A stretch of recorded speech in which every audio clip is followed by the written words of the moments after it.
love Quebec. We love the multicultural society of Quebec. On veut que la culture et la langue française est protégée because it's beautiful to be able to provide service. That's what it sounded like last week during a media conference in Montreal when mayors representing 23 cities and towns announced they're launching a court challenge to some of Quebec's new language laws. The new rules are part of Bill 96, the law designated to protect the use of French, which the nationalist government and Quebec Premier François Legault feels is under threat. And while the legislation passed a year ago, some of the regulations are coming into effect only on June 1st of this year. These 23 municipalities who joined the lawsuit are all considered officially bilingual for now. So that means while they're legally still allowed to offer services in both French and English because they have large enough English-speaking populations, their status is at risk if the number of English speakers drops, and once that's lost, it can't be regained. Also, unless the courts suspend the new rules, these cities and towns say they'll have to do things like make sure their staff issues contracts to suppliers that are in French only. They'll have to be forced to discipline workers if inspectors receive complaints that they're working in anything except French, even if all the employees are English speakers. They also worry they'll be required to open their offices up to language inspectors who can conduct raids and seize confidential documents and even look inside cell phones. And then there's the risk the province will withhold millions in financial help to build roads and other badly needed infrastructure. You want to protect the French language, come up with positive initiatives and education, not punitive identity politics. That just doesn't make people feel welcome. I'm Ellen Besner, and this is what Jewish Canada sounds like for Tuesday, June the 13th, 2023. Welcome to the CJN Daily, a podcast of the Canadian Jewish News, and we're sponsored by Metropia.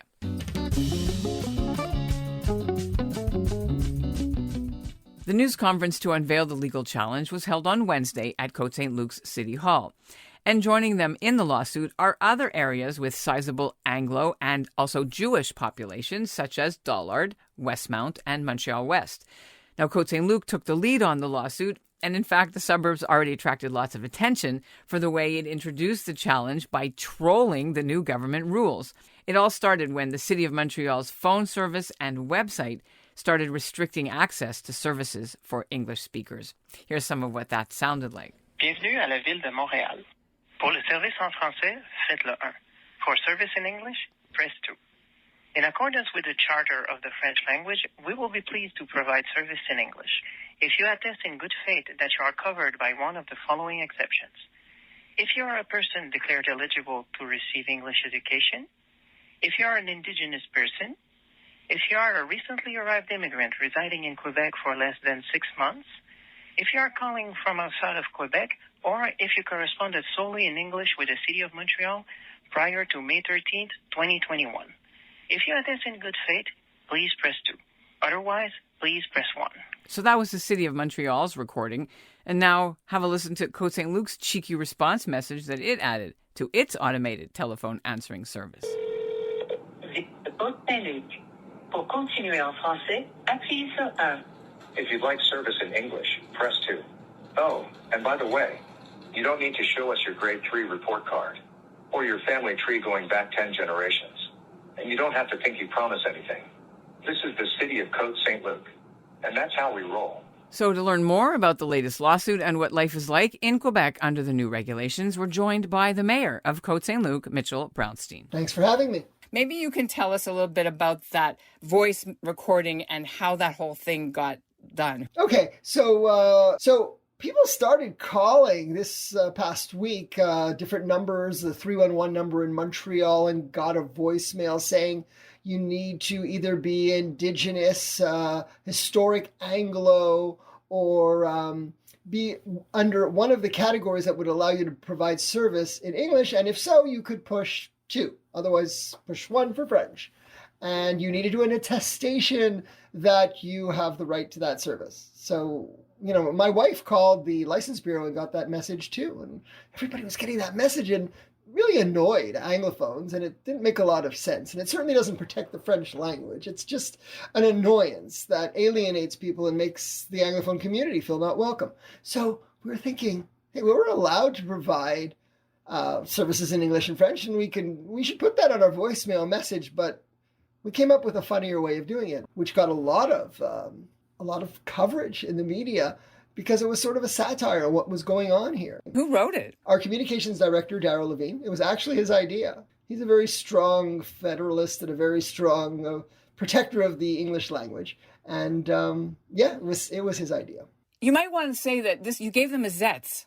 Yeah, right? I mean, sometimes you get a little further with humor than you do with the serious steps that we have to take, which we are doing as well, which is an action in the courts. But sometimes you get a little further when you pinch a nerve and people start thinking, hey, maybe this is a little ridiculous, because we don't want, just the hardliners to be to realize that this is ridiculous, but we want all, francophones and anglophones alike to realize, hey, maybe this just doesn't make sense.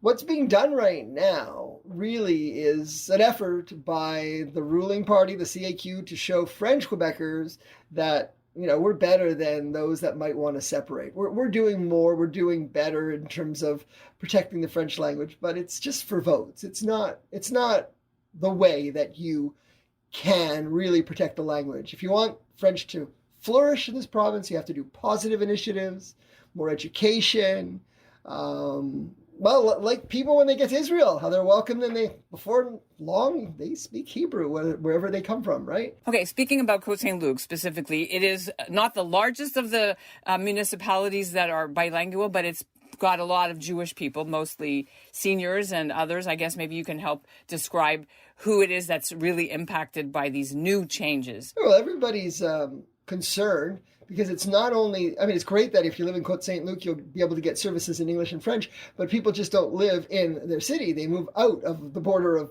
Côte Saint-Luc, and they need to go to the License Bureau and to the city of Montreal and other places to get service, and now they're having a harder time. So, for people that have more limited abilities in French, and as they're getting older, maybe it's harder for them, they're really concerned. Okay, so you guys put together the coalition of municipalities, 24, to launch this judicial review, but specifically from a municipal government point of view. What would it look like in Côte Saint-Luc? What we are contesting, we have a court action of 23 cities in order to fight 5 main areas of Bill 96 that affect bilingual cities.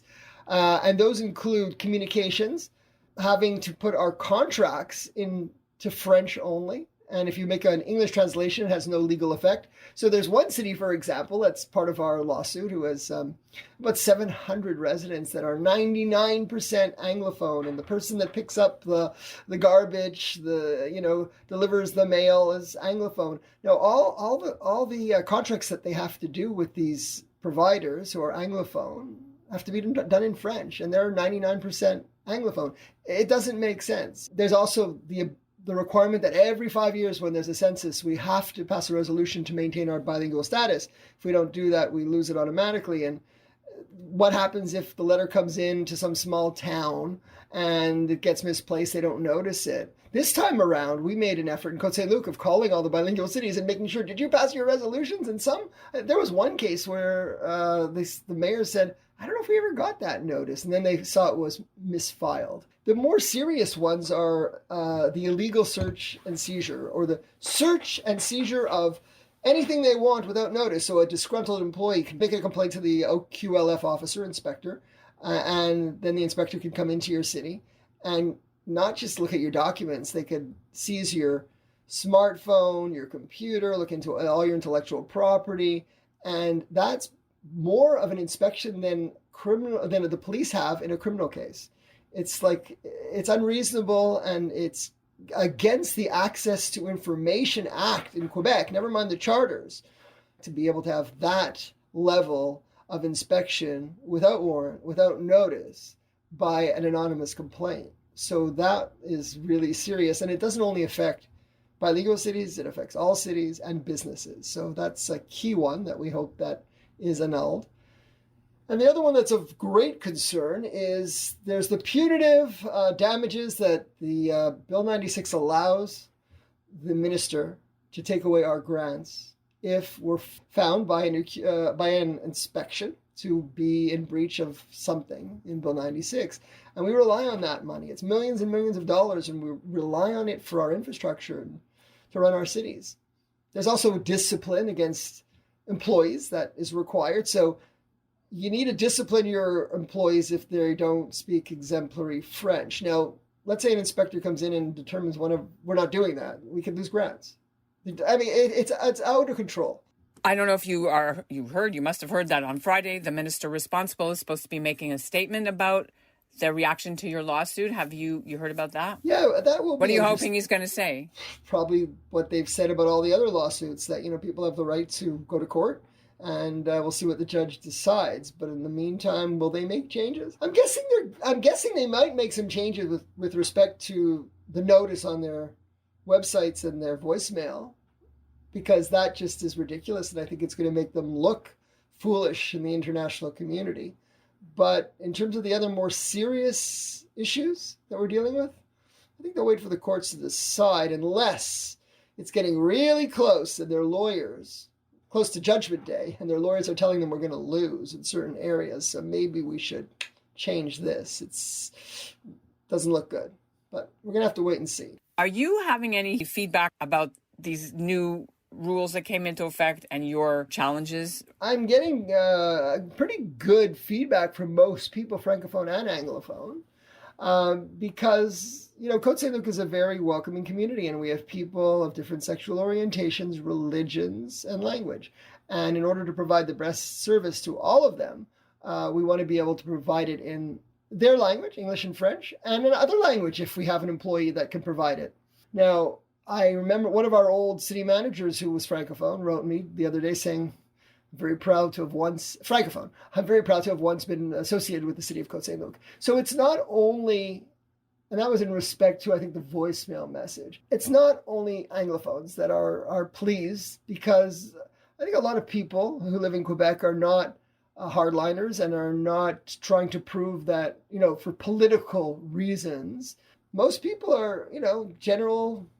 They want to live together in harmony with others, and they don't like this division. So if you want people to embrace all that, celebrate it, and find ways to encourage people to learn the language and assist them in doing so. Don't expect an immigrant in 6 months to learn the language.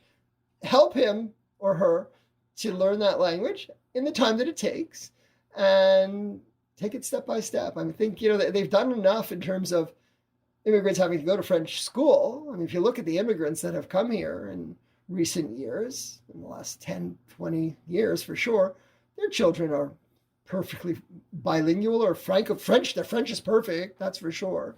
So tell me a bit about the makeup of the language that people of Côte Saint-Luc actually are. The numbers in the census say Côte Saint-Luc is 63-20? Yeah, something like 63% that use the language. Mother tongue makes it less, because that's not a very good, and a lot of, like, you're talking about Holocaust survivors whose their first language was Yiddish, for the most part, or whatever. It could be all types of different languages depending where they came from.